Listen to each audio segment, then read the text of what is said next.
All right, coming in, and there we go. So nice. So bring your arm more lower. There we go. That's better. See how she's moving? Mm-hmm. Right now, you just stay there. So what I'm doing is I'm triggering the, like, whatever it is in her mind that wants to go away. What we're asking you by you having the leash right there is don't run away from the situation. Just deal with it. And this is how you're going to do it. Of course, there aren't any words right here. It's all actions. It's all...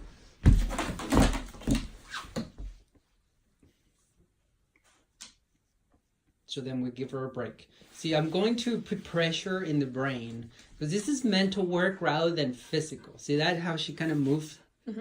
All right. Well, she's going to learn from the pressure. This is pressure by me putting kind of like triggering something in the brain, and she gets like this, right? And then what you're doing, believe it or not, is important because what you're saying is don't fight it, but also don't run away.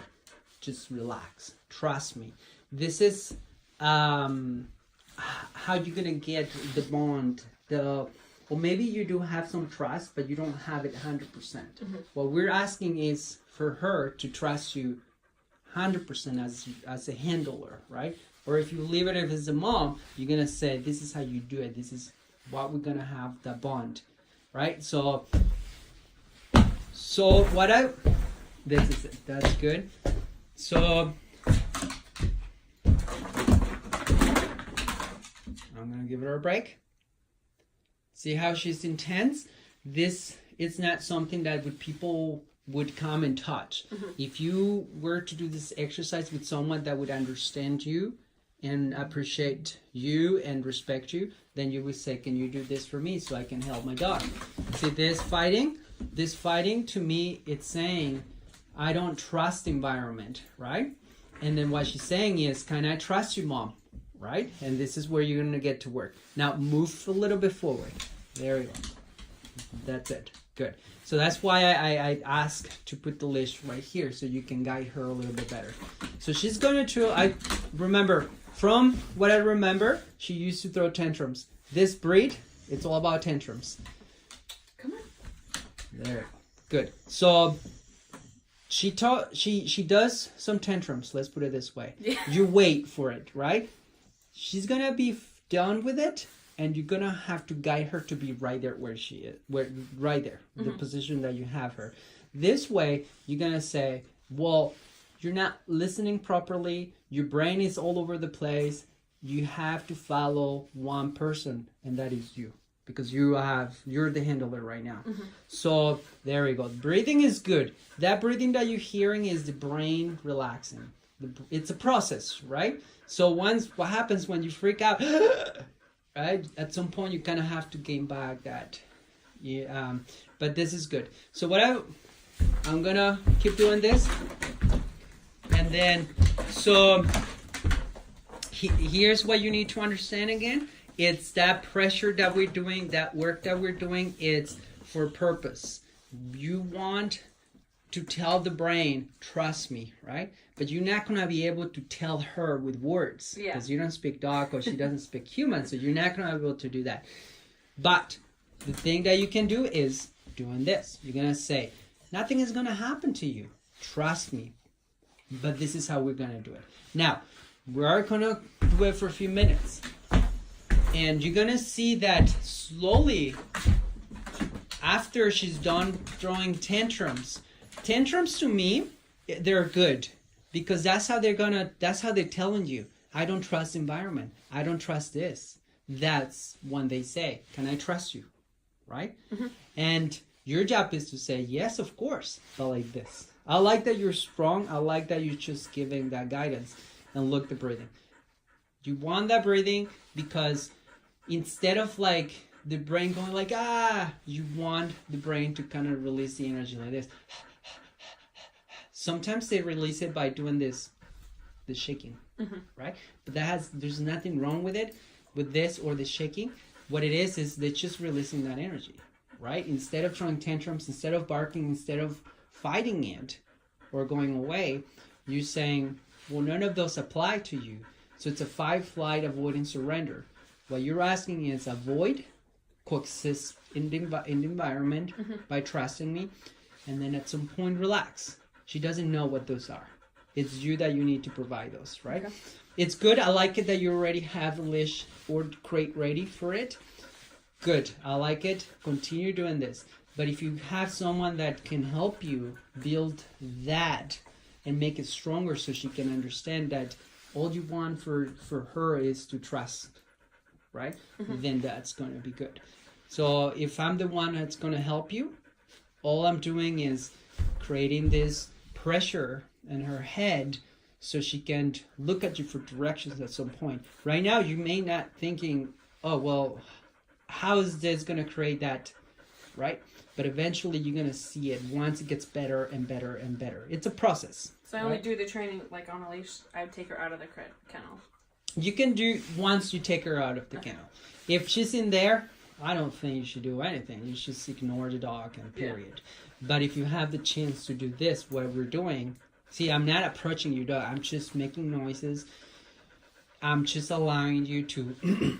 What I'm doing right now, if you notice, if you pay attention, is that you're feeling all the energy that she's projecting through the leash and through your arm. You're not fighting it, but you're saying, hey, what's going on here, right? And that it's what I like to see in people that get to know how much energy the dog has inside. Because a lot of the times we need to understand what's inside, not the outside, right? Yeah. The dog may seem okay, the outside, but inside might be like, a bomb ready to go off. So I'm going to do noises, but I want you to feel it. I'm going to give her a break and relax your arm a little bit. There we go. I like it. You preparing yourself, which is good. You're telling her, I'm ready. I'm here for you. That's good. But if she's not moving, you just relax your arm. Okay. You only move your arm or get alert when you need to. Other than that, you're just saying, see? You just need to relax. See how the brain is kind of like freaking out a little bit? Well, good.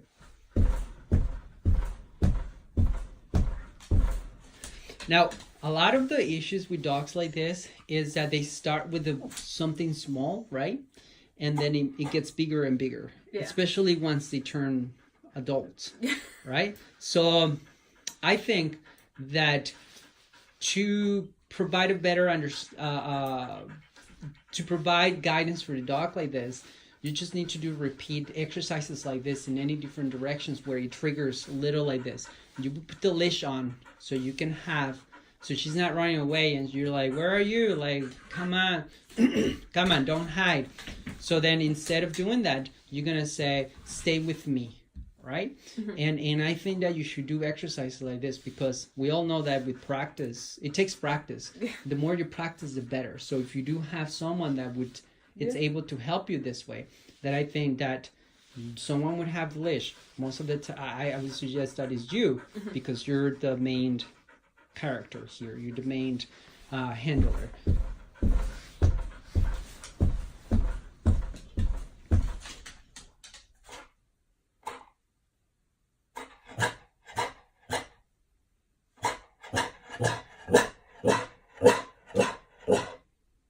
Now, if you look down, if you look at her eyes are like I don't know what to do now. They're intense. They're looking at me. And this is the things that you need to figure out what your dog is capable of doing. My job is to show you what you have, right? Yeah. And how you can handle the situation.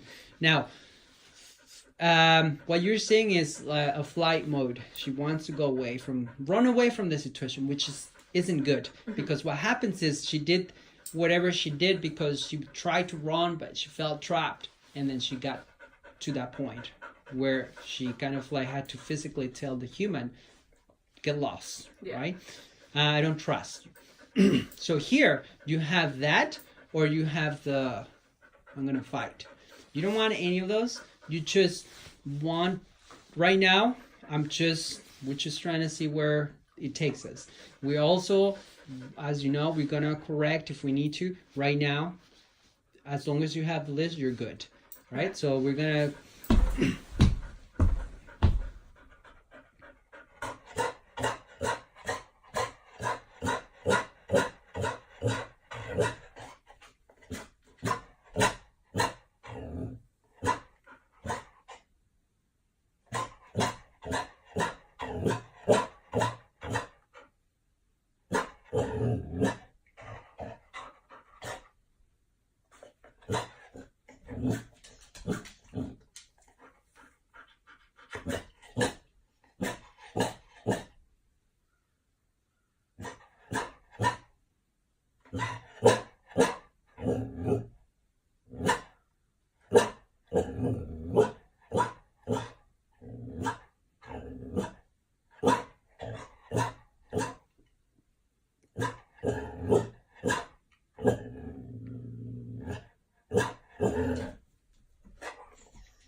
Now, part of the process is that before it gets better, it gets worse, right?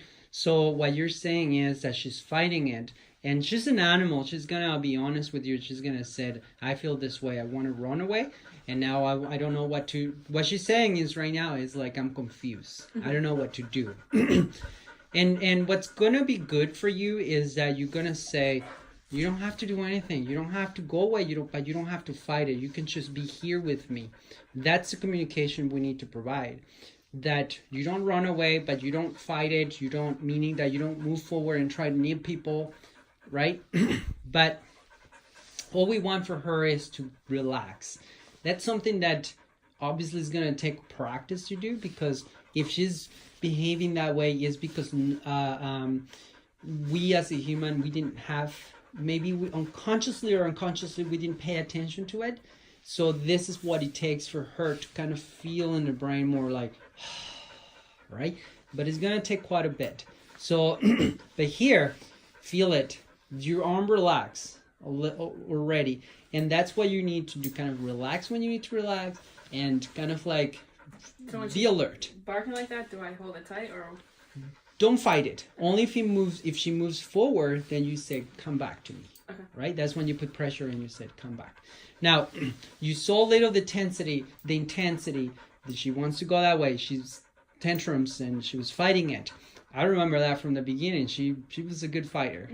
So those tantrums are there already, and this breed are very good at doing that. So, but see how she's not throwing tantrums anymore? Good. Because now you're taking your time to say to the brain, relax. That's all we're saying. We're not saying, be afraid of us. What we're saying is relax, right? So there are two things that could happen. Again, when the brain like wheel and it stops, and then they freeze. They don't know what to do. And the other one, and then we have to learn how to unlock the brain to continue moving the wheel. The other one is the wheel is going like this.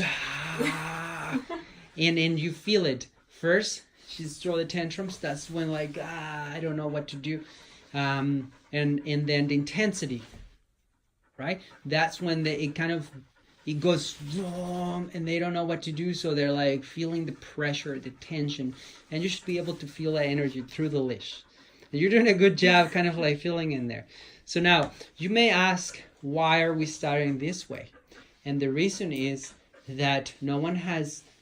again, consciously or unconsciously, no one has taken the time to tell the brain, relax, right from the beginning. So here, we're just going to take our time a little bit, even if it's a little bit longer, but we're going to tell the brain, relax. Don't fight it, because what you're saying here is, you're a dog. You're a domesticated dog. You're not in the wild anymore. Then what that means is that you're just saying, just be a dog. But to be able to, for her to trust you, you're going to have to do this. And then eventually she's going to be, you feel it right there. I can see her already that she's starting to kind of like relax.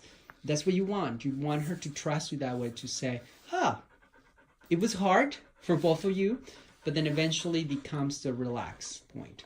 There you go. Did you see? Do you feel that?